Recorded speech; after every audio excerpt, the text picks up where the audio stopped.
Daeho Kim walked through the long hallway toward the council chambers. His black shoes made soft sounds on the metal floor. The walls around him were made of some alien material that seemed to glow with a soft blue light. He had walked this path many times before, but today felt different. Today felt dangerous. The message had come 3 hours ago. The Galactic Council wanted to see him right away. No explanation, no warning. Just a cold demand that Ambassador Daeho Kim present himself before the full council within the hour. That never meant good news. Minji Park was already waiting for him outside the chamber doors. She looked worried. Her dark hair was pulled back tight, and she held a data pad in her hands. Minji had been his assistant for 5 years now. She knew how to read the political winds better than anyone else on the human diplomatic team. "What do we know?" Daeho asked quietly. "Nothing good," Minji whispered back. "All 12 species have representatives here today. That hasn't happened in 2 years. The last time was when they voted to restrict human mining rights in the Outer Rim." Daeho nodded. The human delegation had fought that decision for months. Earth needed those mineral rights to build more ships and stations. But the council had decided that humans were expanding too fast. They said it made other species nervous. The chamber doors opened with a deep sound. Inside, the room was huge. 12 different seating areas were arranged in a circle, each one designed for a different alien species. Some had chairs. Others had pools of water. The Kelrani had tall platforms because they were very tall and thin.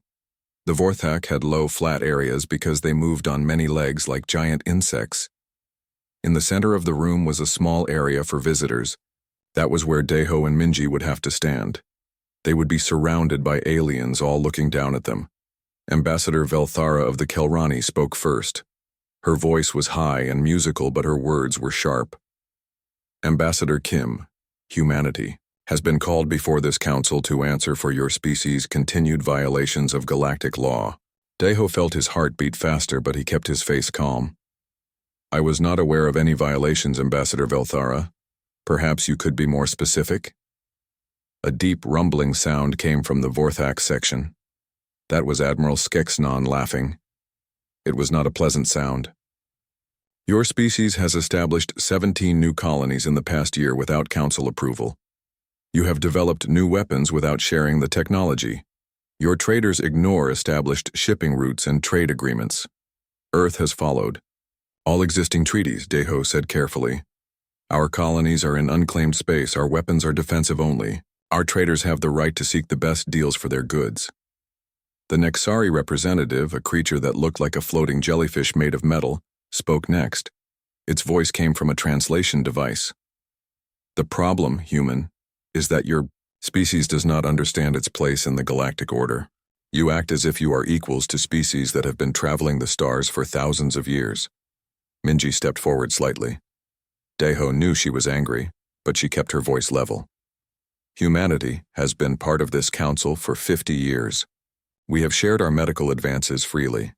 Human doctors have saved millions of lives across 12 different species. Human peacekeepers have helped end 3 wars. What more do you want from us?" "Compliance," said the Kelrani ambassador. "Your species must learn to follow the rules that keep the galaxy peaceful and stable." The word hung in the air like a threat. Daeho looked around the circle of alien faces. Some looked angry, others looked scared. All of them looked like they had already made up their minds about something. "What kind of compliance?" Daeho asked. The Nexari answered. "The Civilization Compliance Protocol. We have prepared a new treaty for humanity to sign. It will ensure that your species develops in a way that does not threaten galactic stability."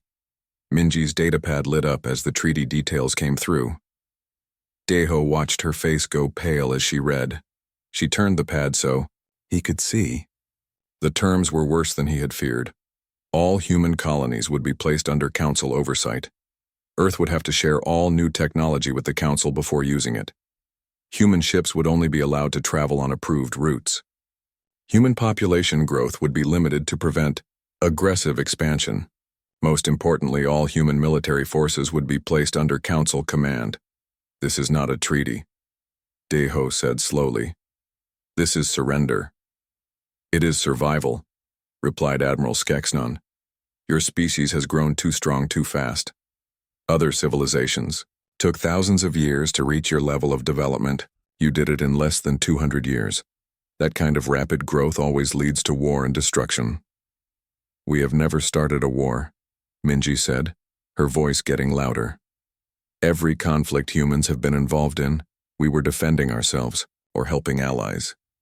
Not yet, said the Kelrani ambassador. But history shows that young, aggressive species always turn to conquest eventually. We are offering you a chance to prove that humans are different. Deho felt sick. They were not offering anything. They were making demands backed by the threat of force. He could see it in their faces. This had all been planned in advance. Humanity was being cornered. How long do we have to consider this? He asked. 72 standard hours, said the Chanaxari. After that time, if humanity has not agreed to the protocol, the Council will be forced to take action to protect galactic peace. The meeting was over.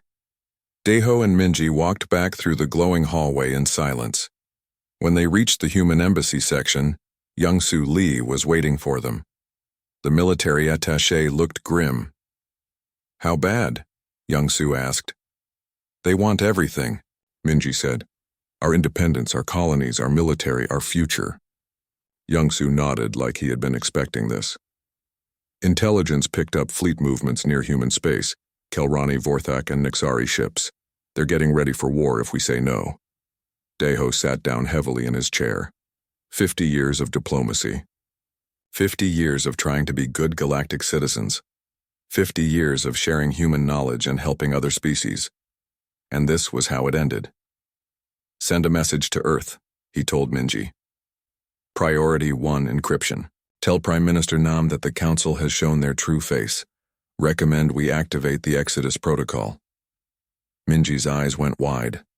The Exodus Protocol was something humans had whispered about for 20 years, but never seriously considered.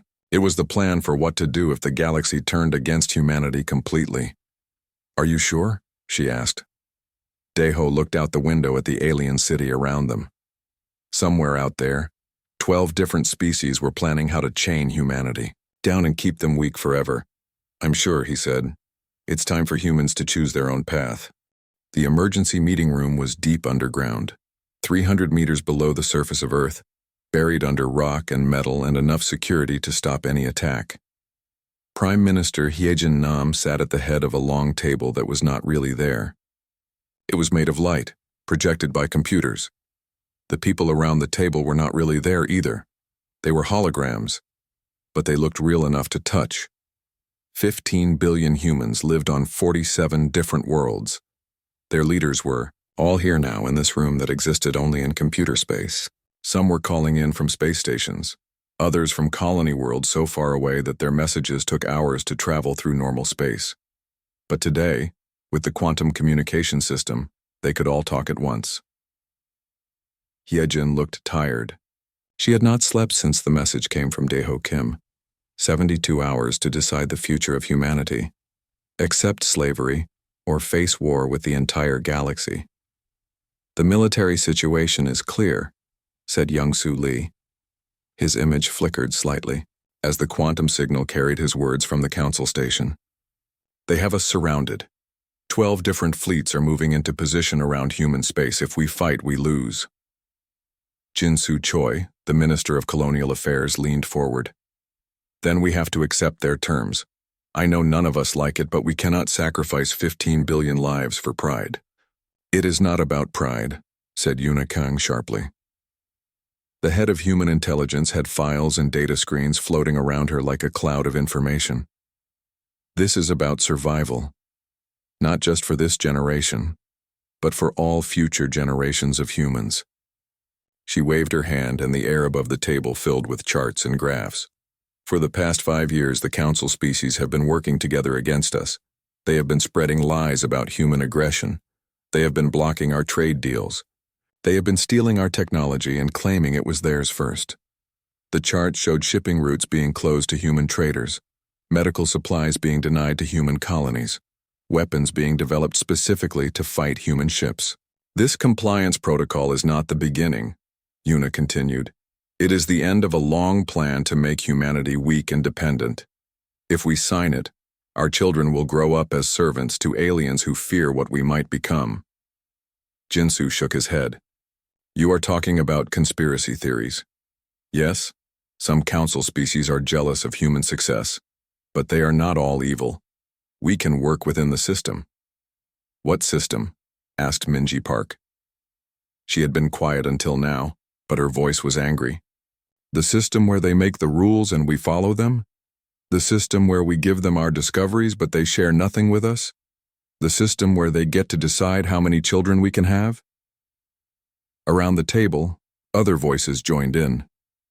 The governor of New Seoul Colony talked about trade barriers that were forcing his people to go hungry. The admiral of the Third Fleet described how council ships had been spying on human military exercises. The director of the Mars Research Center explained how alien inspectors had been stealing human scientific data. But through it all, one person had not spoken. Dongyan Jiang sat at the far end of the table, his hands folded, his face showing nothing. He was the director of Project Threshold, the most secret program humanity had ever created. Dongyun, Hyejin said finally, you have been quiet. What do you think? Dongyan looked up. His eyes were cold and hard. I think it is time to tell you what Threshold has been building for the past 20 years. The room went silent. Even the people who knew about Project Threshold only knew rumors. It was a research program. It was about new technology. It was classified beyond the highest levels of government. Show them, Hyejin said. Dongyun stood up and the air around him filled with images. Ships like nothing anyone had ever seen. Weapons that bent space itself. Machines that could turn empty space into solid matter. Faster-than-light communication that works instantly across any distance, Dongyun said, pointing to one image. No more waiting hours or days for messages between star systems. He pointed to another image. Terraforming technology that can turn a dead rock into a garden world in 5 years instead of 50. The third image showed a device that looked small but felt dangerous even in hologram form. Portable antimatter manufacturing. We can now create unlimited energy anywhere we want it. The room was completely quiet. These technologies would change everything. With instant communication, the human colonies could work together like one giant organism. With fast terraforming, they could create hundreds of new worlds. With unlimited energy, they could build anything they could imagine. How is this possible? Asked Jinsu. The council species have been working on these problems for thousands of years. Because they think like the council, Dongyun replied. They follow old rules and old ideas. They build on what their ancestors built, never questioning if there might be a better way. Humans ask different questions. Hyejin leaned back in her chair. How long would it take to evacuate all human settlements? 6 months, said Sujin Im immediately. The Minister of Transportation had obviously been thinking about this question for a long time. If we start today and use every ship we have, we can evacuate every human colony within 6 months. Evacuate to where? Asked Jinsu. You cannot hide 15 billion people anywhere in the galaxy. The Council will find us. Dongyun smiled for the first time anyone could remember. Not in this galaxy. With our new technology, we can go places they cannot follow. Places they do not even know exist. He waved his hand and a new image appeared. It showed the galaxy from far away, like looking at an island from space. But there were other islands in the darkness. Other galaxies, spinning slowly in the vast emptiness between the stars. The closest galaxy is 2 million light-years away, Dongyun explained. With council technology, it would take 5 million years to travel there. With human technology, we can make the journey in 18 months. The implications hit everyone at the same time. Humanity could leave. Not just leave the Council. Leave the entire galaxy. Go somewhere completely new and build whatever kind of civilization they wanted. The vote has to be unanimous, Hyejin said. This decision affects every human alive. If even one colony chooses to stay behind and accept the Council's terms, we cannot protect them. The debate went on for hours. Some argued for fighting, others wanted to try negotiation. But slowly, One by one, the leaders came around to the same conclusion. There was no future for humanity in a galaxy where they would always be treated as children or threats. The final vote was taken just as Earth's sun was setting outside the bunker. 12 votes for exodus, 0 votes for compliance. Then it is decided, Hyejin said. We leave. All of us. She turned to Sujin Im. Begin Operation Exodus immediately. I want the first evacuation ships moving within 24 hours. She turned to Yuna Kang. Start the disinformation campaign. Make sure the council thinks we are preparing to fight, not run. Finally, she looked at Dongyun Jang. How many ships do we need for 15 billion people? Already built and waiting, he said. Threshold has been preparing for this day since the project began. We have enough ships to carry every human alive, plus all the equipment and supplies we need to build a new civilization. As the meeting ended and the holograms began to fade, away Hyejin remained sitting alone in the underground room. In 6 months, Earth would be empty. The solar system would be silent. Humanity would be gone, traveling through the dark between galaxies toward a new home. The council wanted compliance. Instead, they would get abandonment. They would rule over a galaxy that was smaller, poorer, and lonelier than it had been before. And somewhere in the dark between the stars, humanity would be free to become whatever they chose to be. The first ships began moving 3 days after the vote. Not evacuation ships. Those would come later. These were the technical teams, the engineers and specialists who would make sure humanity left nothing useful behind. Soo-hyun Ryu stood on the observation deck of New Busan Station, watching her teams work. They moved like a swarm of insects, covering every surface of the space station with cutting tools and salvage equipment. Everything that could be moved would be taken. Everything that could not be moved would be destroyed. Status report, she said into her communication device. Section 7 is clear, came back the reply. All computer cores removed. All manufacturing equipment loaded for transport. Beginning demolition of the power plant. Soo-hyun nodded. It was the same report she had been getting from stations all across human space. Her teams were taking apart 47 colonies and 200 space stations piece by piece. Not one bolt, not one wire, not one computer chip would be left for the council to study. On the planet below, Captain Wonho Park was running a different kind of operation. His soldiers were not destroying anything. They were protecting the civilian evacuation. Every day, massive transport ships landed at the spaceports of New Busan Colony. Every day, thousands of humans walked up the loading ramps carrying whatever they could fit in their bags. Wonho watched a family walk past him toward the ships. The father carried a young child on his shoulders.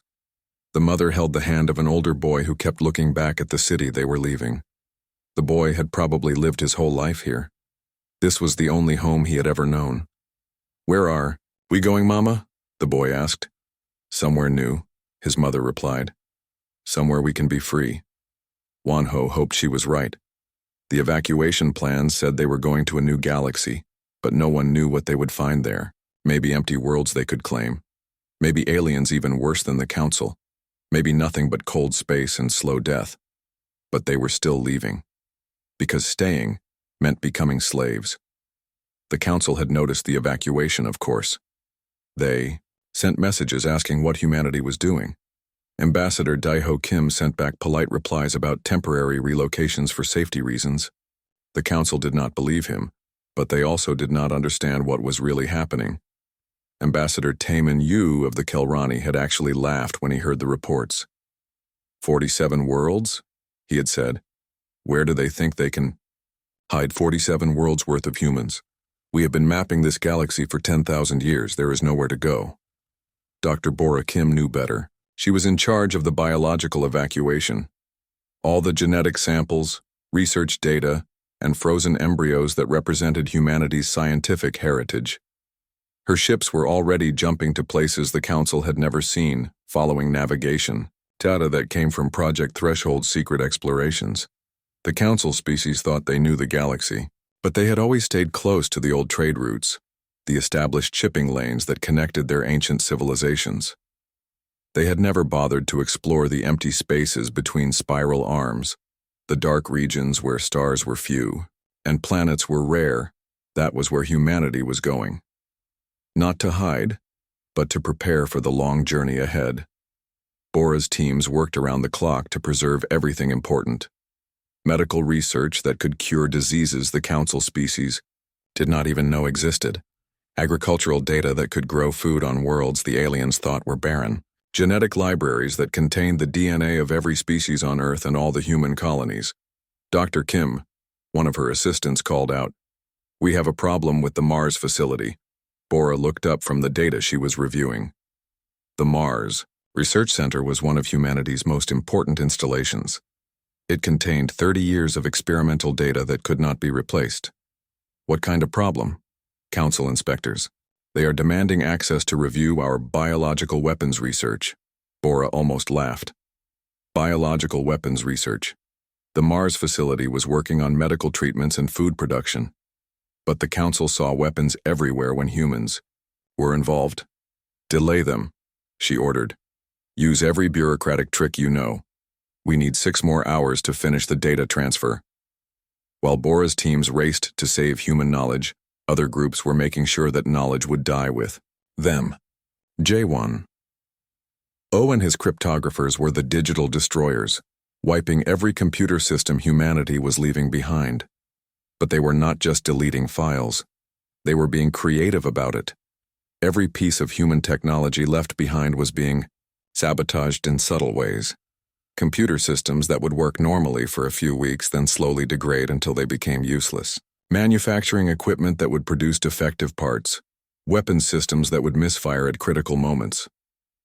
The Council wants our technology so badly, J1 said to his team. Let us give them exactly what they deserve. His programmers had created what they called gift viruses, pieces of code that looked like useful human technology, but would actually damage any system they were installed on. When the Council tried to reverse engineer human equipment, they would get surprises. Meanwhile, the evacuation continued. Every day, fewer humans lived in Council space. Every day, the colonies grew more empty. The Council started sending ships to investigate, but they found nothing suspicious. Just humans packing their belongings and moving to safer locations. What? The Council did not see were the real evacuation ships. The massive vessels that Project Threshold had been building in secret for 20 years. They were hidden in the dark spaces between stars, invisible to Council sensors, waiting for their cargo of humanity. Admiral Chan Wu-Yun commanded the escort fleet that protected these hidden ships. His vessels used technology the Council could not detect or understand. They could jump across vast distances without using the relay networks that connected Council space. They could hide in plain sight by bending light around their hulls. All evacuation ships report ready, his communications officer announced. Total capacity, 15 billion souls plus cargo. Chanwu nodded. The numbers were almost impossible to believe. In 6 months, humanity had built enough ships to carry their entire civilization. Not just the people, but their cities, their factories, their entire way of life. Begin Phase 2, he ordered. Start loading the real evacuees. The final month of evacuation was the most dangerous. Council suspicion was growing stronger every day. Their ships were getting closer to discovering the truth. But humanity had one last advantage. They knew exactly when they were leaving. The Council thought the evacuation was random and panicked. They thought humans were running to hiding places within the galaxy. They had no idea that every human ship was actually heading for the same rendezvous point in the dark between galaxies. On the last day, Daeho Kim stood in the Council chambers one final time. The alien representatives were angry and confused. Half the human colonies had gone completely silent. The other half were reporting massive technical problems that made no sense. Ambassador Kim, the Kelrani representative, demanded, "What is your species doing? Our scouts report that entire human settlements have simply vanished." Daeho smiled. It was not a friendly smile. "We are complying with your demands, Ambassador. You wanted us to accept our place in the galactic order. We have decided that our place is somewhere else entirely." "Explain yourself," growled the Vorthak. "Admiral, humanity withdraws from the Galactic Council," Daeho said formally. We renounce all treaties, all agreements, and all obligations to council authority. Effective immediately, humans are no longer subject to council law. The chamber erupted in angry alien voices. But Daiho was not finished. Furthermore, all human technology, all human colonies, and all human military assets are being removed from council space. You will inherit nothing from us but empty worlds and broken promises. He turned and walked toward the door. Good luck managing the galaxy without us. Behind him, the council representatives shouted questions and threats. But it was too late. Even as they spoke, the last human ship was jumping away from the galaxy, carrying Daiho toward the fleet waiting in the cosmic dark. The evacuation was complete. Humanity was free. 3 years had passed since the last human ship disappeared from council space. The galaxy was quieter now, but it was not peaceful. It was the quiet of something broken. Trade Minister Veltar of the Nexari floated in his tank, surrounded by screens showing economic data that got worse every day. The numbers told a story of slow collapse. Trade between star systems had dropped by 40%. 3 major shipping companies had gone out of business. 7 colonies were facing food shortages. How did we not see this coming? He asked his assistant. The assistant, a younger Nexari, consulted her datapad. The humans controlled 37% of all interstellar shipping routes. They provided logistics coordination for trade between 64 different systems. When they left, they took all of that knowledge with them. Veltar's tank bubbled with his frustration. Before the humans left, goods moved smoothly between the stars. Human shipping companies had found the most efficient routes, the safest paths, the cheapest ways to move cargo across vast distances. Other species had been happy to let the humans handle the complicated work of logistics. Now that the humans were gone, no one else knew how to do it. What about the shipping routes database? Veltar asked. The humans must have left some records. They deleted everything, his assistant replied. Every computer system they left behind was wiped clean. The few files we recovered were encrypted so heavily that our best code breakers estimate it would take 300 years to crack them. On the Kelrani homeworld, Admiral Zethmos was dealing with an even worse crisis. The military situation across council space was falling apart. In the past year, 17 different territorial disputes had turned into shooting wars. Old enemies were attacking each other without warning. Pirates were raiding shipping lanes that had been safe for decades. Status report, Zethmos demanded. We have lost 62 ships this year, his aide reported. The second fleet is tied up fighting raiders in the Outer Rim. The third fleet is trying to stop the war between the Makari and the Velnoth. The fourth fleet is protecting council space from the Savage Coalition. Zethmos felt his tall, thin body sag with exhaustion. The Kelrani military had never been designed to police the entire galaxy. Before the humans left, there had been 17 different conflicts that were kept quiet by human peacekeepers. The humans had a gift for getting angry species to talk instead of fight. What about our alliance partners, he asked. The Vorthak are dealing with their own problems.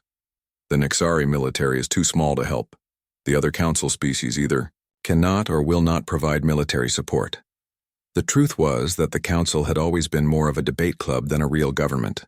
The different species cooperated when it was profitable and ignored each other when it was not. It was the humans who had made the system work, using their diplomatic skills and military strength to keep everyone in line. Without the humans, the galaxy was returning to its natural state of chaos. The economic crisis was even worse than the military one. Dr. Nixari of the Vorthak Economic Council stared at reports that made no sense. How had the council species become so dependent on humanity without realizing it? Medical technology was the biggest problem. Human doctors had developed treatments for diseases that affected every council species. But those treatments required manufacturing processes that only humans understood. The existing supplies were running out and no one knew how to make more. The Velnox plague is spreading again, one of her assistants reported. We have enough human-made vaccines for maybe 6 more months. What about our own medical research? Dr. Nixari asked. We stopped funding it 20 years ago. The human treatments were so much better that our scientists could not compete. Most of them changed careers or started working on other projects.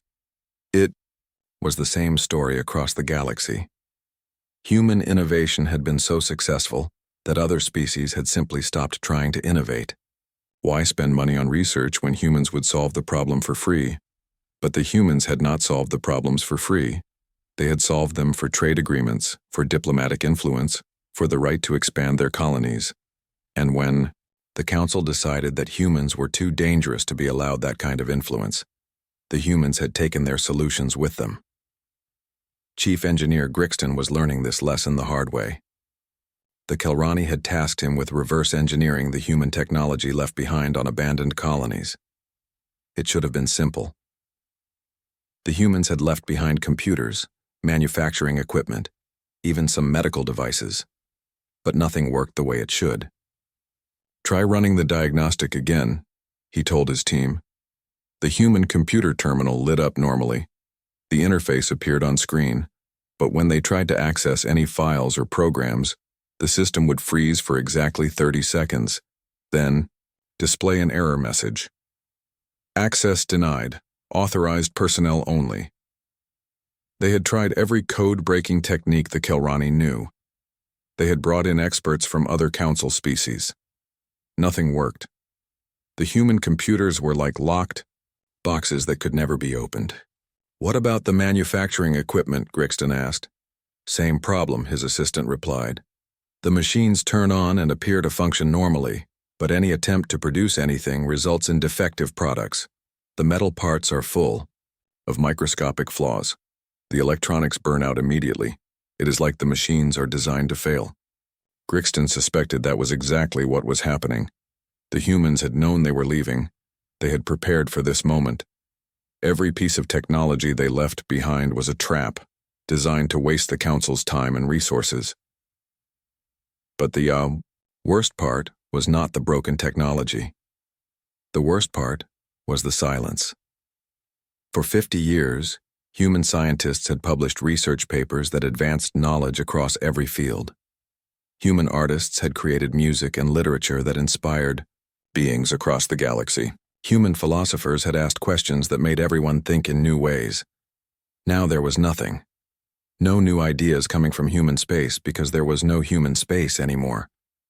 The galaxy had become intellectually smaller, less creative, less interesting. Council Archon Thekwar called an emergency session to address the crisis. All 12 council species sent their highest representatives. The great chamber that had once been used to argue about human expansion was now filled with desperate aliens trying to figure out how to survive without the humans they had driven away. "The situation is clear," Thekwar announced. "The human exodus has caused economic, military, and social disruption across council space. We must find solutions." "What solutions?" demanded the Vorthak representative.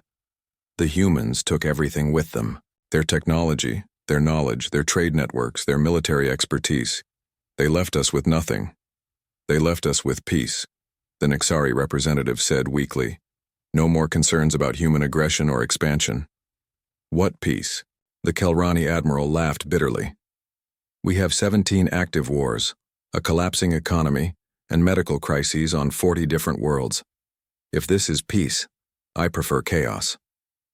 The debate went on for hours, but no one had any real answers. The council had based their entire civilization on the assumption that the humans would always be there to solve problems and provide solutions. When the humans left, they took the foundation of galactic society with them. Some council members suggested trying to find the humans and negotiate their return, but the search efforts had found nothing. Human ships had vanished completely as if they had never existed. Long-range sensors detected no human signals anywhere in the galaxy. "Perhaps they went to another galaxy," suggested one representative. "Impossible," replied another. "The distances are too great.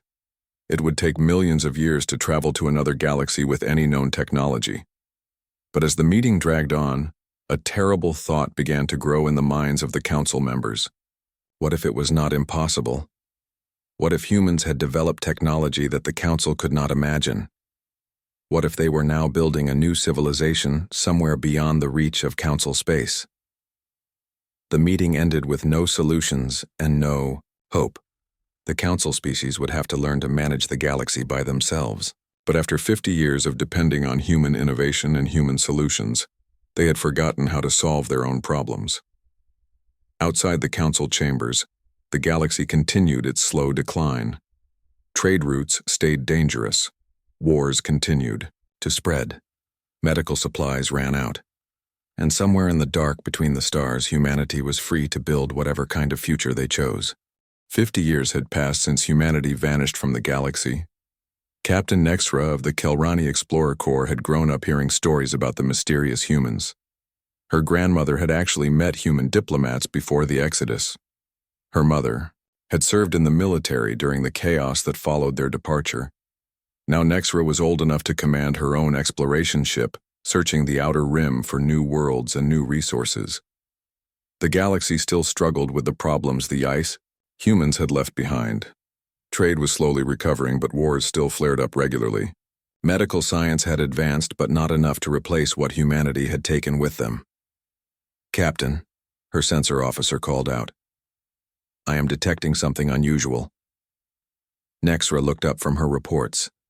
They were exploring empty space near the galactic rim, far from any known systems. There should be nothing here but dark matter and cosmic dust. "What kind of unusual?"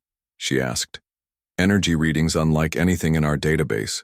The source appears to be..." The officer paused, checking his instruments again. "The source appears to be artificial and very large." Nexra felt her heart beat faster. In 50 years of exploration, no one had found any trace of human civilization. The greatest mystery in galactic history was what had happened to 15 billion humans and their technology. "Set course for the energy source," she ordered. "Maximum stealth protocols." As her ship moved closer, the readings became more incredible. Whatever was out there was huge beyond imagination. Bigger than any space station ever built. Bigger than most moons. When the structure finally appeared on their visual sensors, Nexra could not believe what she was seeing.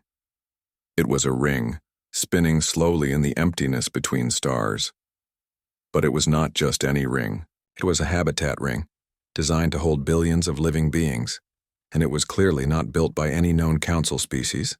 "Captain," her communications officer said in a shaky voice, "we are being hailed."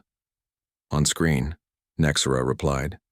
The face that appeared on her screen was human. There was no mistaking it. The flat features, the small eyes, the strange skin color that could be light or dark. But this human looked different somehow, healthier, more confident. His clothes were made of materials that seemed to shine with their own light. "This is Administrator Minho Shin of New Horizon Station," the human said in perfect Kelrani. "State your business in human space." Human space. Nexra felt dizzy. How could there be human space out here in the empty void between galaxies? How could humans have built something this massive? "This is Captain Nexra of the Kelrani Explorer Corps," she managed to say. "We did not know this area was claimed by any civilization." Minho smiled. It was not an unfriendly smile, but it was not warm either. "Humanity has claimed this entire region for development.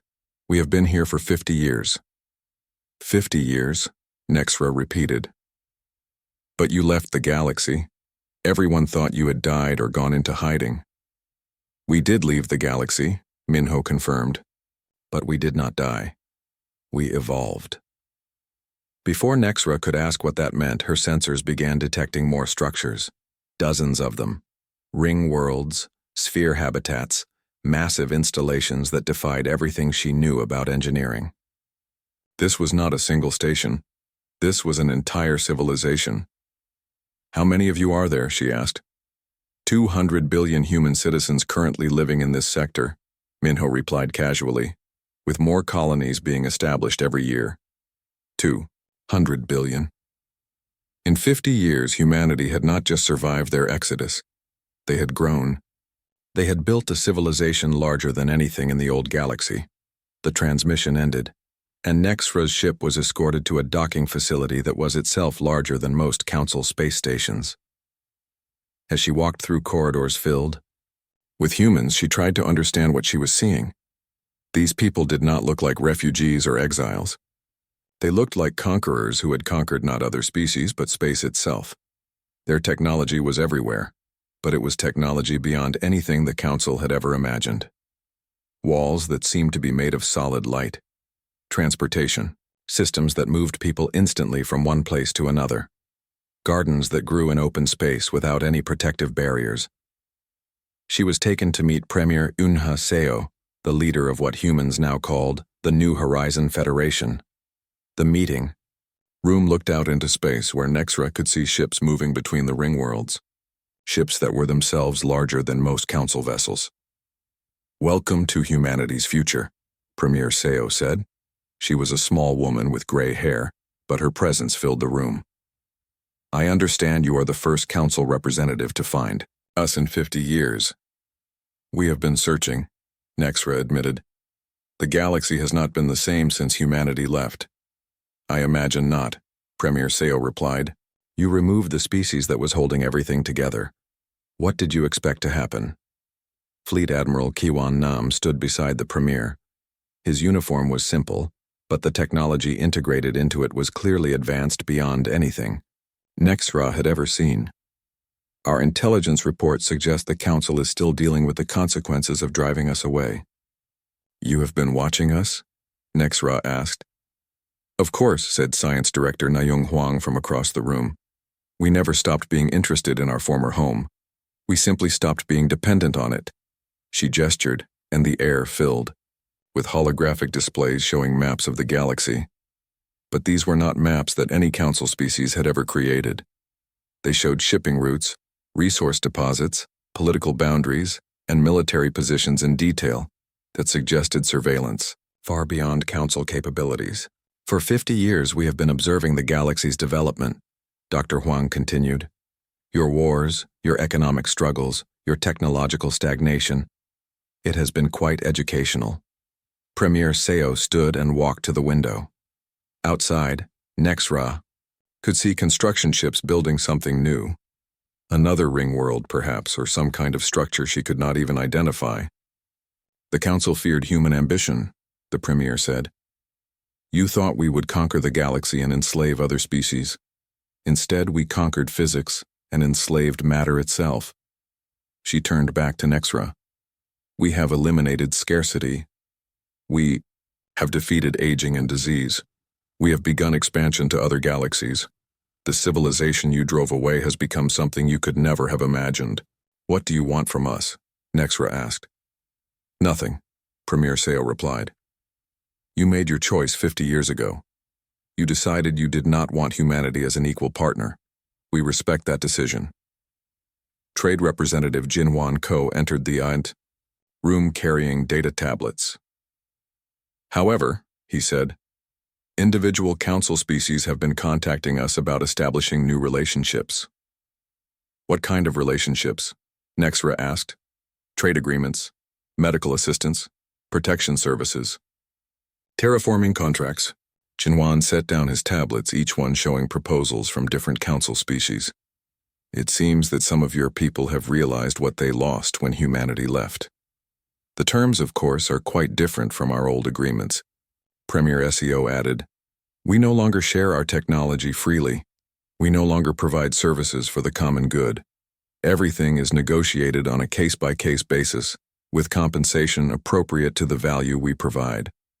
Defense Minister Chan Wu Yoon spoke for the first time. "And we no longer accept council authority over our actions. Any species that wants to deal with humanity does so as a junior partner, not as an equal."